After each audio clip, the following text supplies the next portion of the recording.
What's up, guys? Infiniteloop here with another SC2 commentary. I have a TVT on Steps of War, I believe this map is. TVT, Lucifron, the yellow Terran, against Tarson, the red Terran. So, before we get into what the two players are doing, I just want to talk a little bit about this map, Steps of War. In my opinion, in my honest, humble opinion, this is a very boring map to play on, just because the natural expansion, it's so easy to take. I mean, if you're Terran and your opponent's Terran, a lot of times you just see them camp it up. No really early harass going on. You just see siege tanks sitting up here, easy to cover the low ground. And of course, I want to say this. Oh, proxy barracks. Good to see something interesting going on at the beginning of one of these games. But yeah, what I was saying was, this map, a lot of times, obviously not this instance, but a lot of times you'll just see 200 armies battling out at the end. Whoever wins, game over, that's it.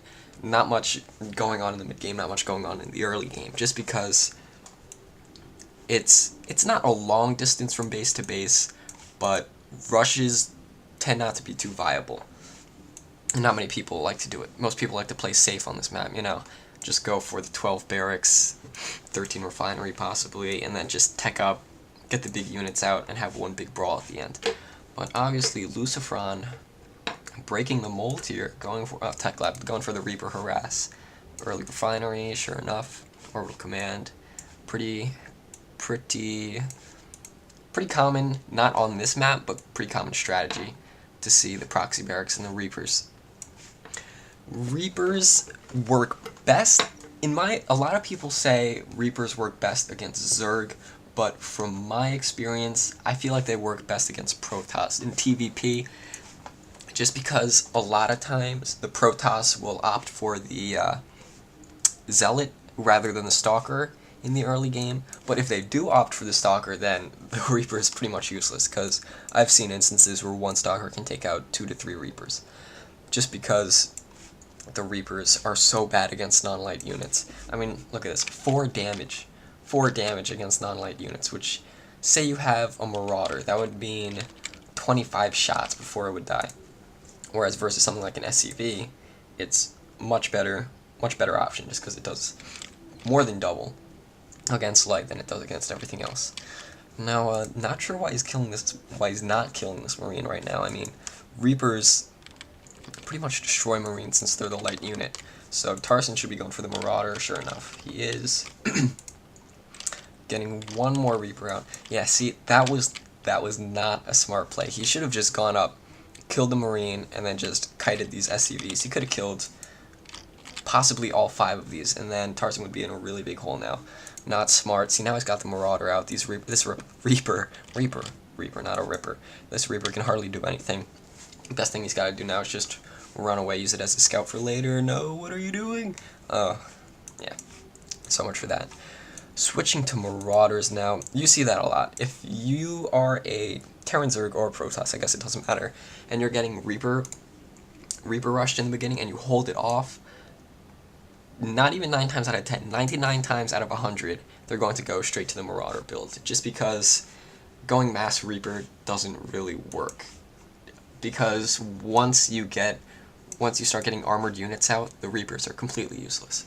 So always expect Marauders if you're going against a Reaper rush. Just expect a lot of Marauders in the mid-game, usually with stim packs since they have the Tech Lab up.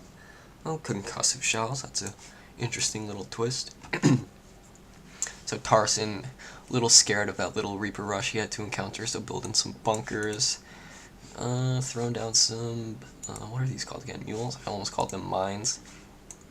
Now, if I were in Tarson's place right now, I'd be searching like mad for this barracks, because I'm pretty sure he scouted in the beginning of the game.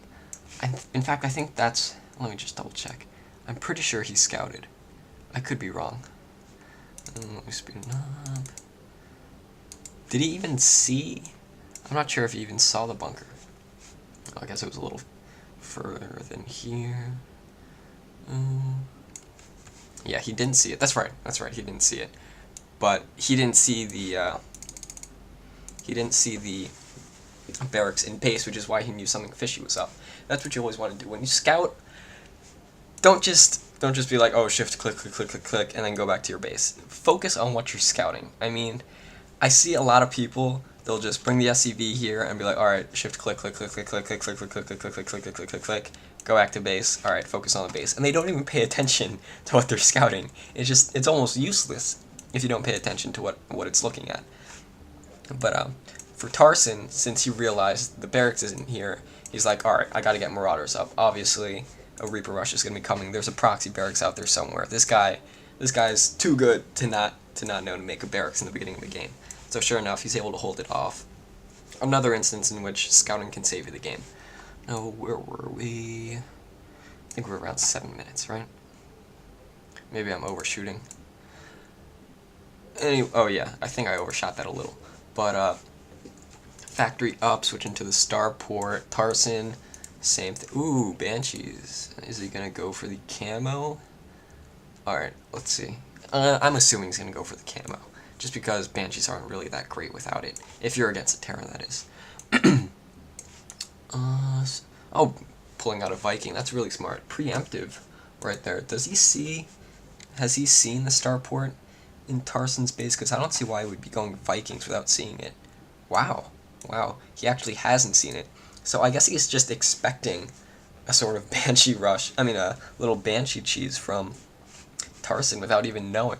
So heads up play from Lucifron, because there's no real other reason to be getting Vikings unless you're going siege tanks, so you can get that extra range. Just in case anyone doesn't know, when you make siege tanks, make at least one Viking, just because siege tanks can shoot further than they can see. So if you have a Viking, it can kind of scout a little ahead, and then the siege tank can use its range to the highest potential. Funny that he still has his barracks up, producing units. But building a Raven too. God, this guy is one smarty pants. I would not be doing this right now, considering he doesn't even see that there's a starport. I guess he's just assuming quite correctly that a Banshee's coming, and sure enough, there it is. Let's see, that Viking should be able to take care of it. I'm pretty sure Vikings move a little faster than Banshees, which is why they're so good against them. Obviously, of course, because the Banshee can't even fight back, since it's air-to-ground only. Now, one thing I did want to talk about is supply cap this game. Ooh, is this Viking gonna get it? Is he gonna get it? It's one more shot. Let me switch to everyone. Oh my goodness. Is he getting camo? Yes, he is. Oh, it's so close. The Viking's gaining ground. Oh, sucks for you, Viking. Too slow. And right when I say that, he's got another Banshee going up. But I think the Raven's here, so this Banshee, I can almost guarantee you, is going to go down. Whoa. God, I really got to start talking about supply. I'm just going to get... I feel like I have ADD looking at these Banshees. Oh, a Banshee! Oh my god, I gotta stare at it now. Yeah, there goes that Banshee. Alright, what was I gonna say? Supply cap, that's right. A good rule about supply is, I know a lot of people, they're like, when should I make the next supply depot? You know, should I make it now? Should I wait a little bit? Then should I make the supply depot? Sure enough, he's getting supply blocked right now. He's throwing up the supply depot. But, what a rule I tend to follow... Obviously, you have to use some discretion when you're using this, but here, let me pause it for 1 sec while I talk about this. What you want to do with supply is count how many buildings you have that can make units. So, for Lucifron, for example, he's got Orbital Command, which can make SCVs 1, Barracks 2, Factory 3, Starport 4, Starport 4, another Command Center 5. So, when your supply is 5 below the minimum, that's when you want to start making the next supply depot, which is what Lucifron's doing right now, except he's 6. It's obviously you have to understand what position you're in. It doesn't work all the time. It's just a good general rule to follow when you're playing this game. Count how many buildings you have that can make units, subtract that from your maximum. That's when you want to make your next supply depot. Alright, anyway, back to the game. Oh, I know I talked in the description of my last video, my first video, I was going to bump up the graphics, but kind of embarrassing to be completely honest.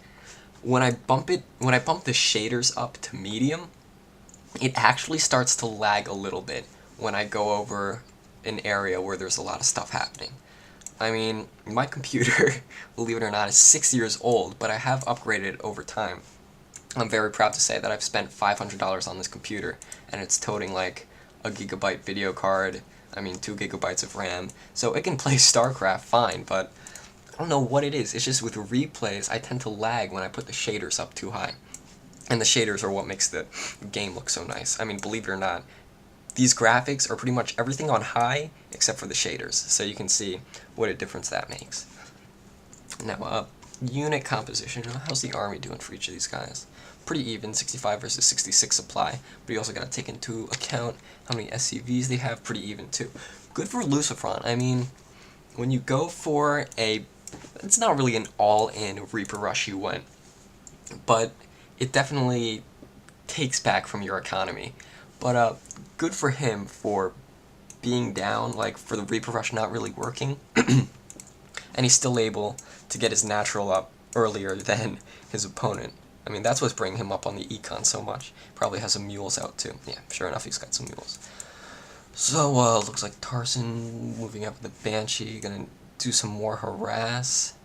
Not sure. Oh, SCV probably going for the Zelnaga Watchtower. Smart, just to make sure he's not going to get counter-harassed. Because I'm sure he saw that Raven, and he figures, alright, if he can make Ravens, he's got the Tech Lab, which means he could just as easily Banshee cheese me as I can him. So, this is always smart, going from 2 areas to 1. Because a lot of times, when you're playing an opponent, they do not like to split up their army. How often are you getting attacked from 2 sides, and you're like, F it, I'll just kill one, and then move on to the other? But when you split up your army, it psychologically feels weaker, just because you're looking at less units at the same time. I know it sounds kind of silly, but it happens a lot. So, of course, oh wow, that Banshee actually got away. I thought it would get owned. But, the second Banshee going down, doing some more harass. Harvester count is going to start equalizing right now, since he's taken out so many. How many kills does this thing have? 4 kills. I love how the Harvesters isn't even budging. And that Banshee's dead. Meanwhile, this Banshee is having a fucking heyday. 8 kills. It's still a corporal. And now, Tarson is moving out. This is a good time to attack, just because its economy is down. Even if this attack fails, Lucifron isn't going to be in much of a position to make a counterattack, because he could have a pretty decent army ready by the time he gets across the map. So Tarson got the siege upgrade for the tanks. Is this before? Yeah, this is before patch 1.1, so these still do 50 damage. So these kill Marines pretty quickly. It does the same thing to Marauders since they're armored though, so it wouldn't matter pre-patch or post-patch. If I had to guess, so many Marauders, but a lot of Marines. And believe it or not, Marines beat Marauders if you count it mineral-wise. Oh, got the stim pack. Lucifron does not. Oh, he does, but he hasn't used it yet. Lucifron, where's the stim? Where's the stim, Lucy? Looks like... yeah, this siege tank has probably just done so much splash damage it doesn't even matter. That could be GG? I'm not too sure. Yeah, look at this. This Banshee's been getting kills the entire time. It's a captain. It should get awards from the military just because it's killed so many goddamn SCVs. But I think this is game. I'm not sure why he has Hellions. Hellions are only good against light units. But otherwise, well played. Those Banshees just did so much economic damage to Lucifron. I don't see how he could come back from this. Yeah, throwing in the SCVs, that's kind of just like saying, F it, I'm going all in. GG. Yep, there you go. So, pretty good match. I'm glad I found this replay, actually. Not many GGs on it, but it was a fun match to watch, fun match to commentate. I hope you learned a little bit about the supply depot trick, 44 out of 102, and a little bit about the map. So, one more time, I just want to reiterate that I'd love, if you're watching this video, to just tell me one thing you liked about it, one thing you didn't. That's all I really need. Last video, obviously it's my first video, I'm not going to get 100,000 views, but I know someone thumbs it up, but they didn't leave a comment about why they liked it or why they didn't like it, and that's what I'm actually looking for. I don't need the thumbs up, to be honest. I just want to know what I need to do to make it better, what I need to do to make it worse. So, see you all later.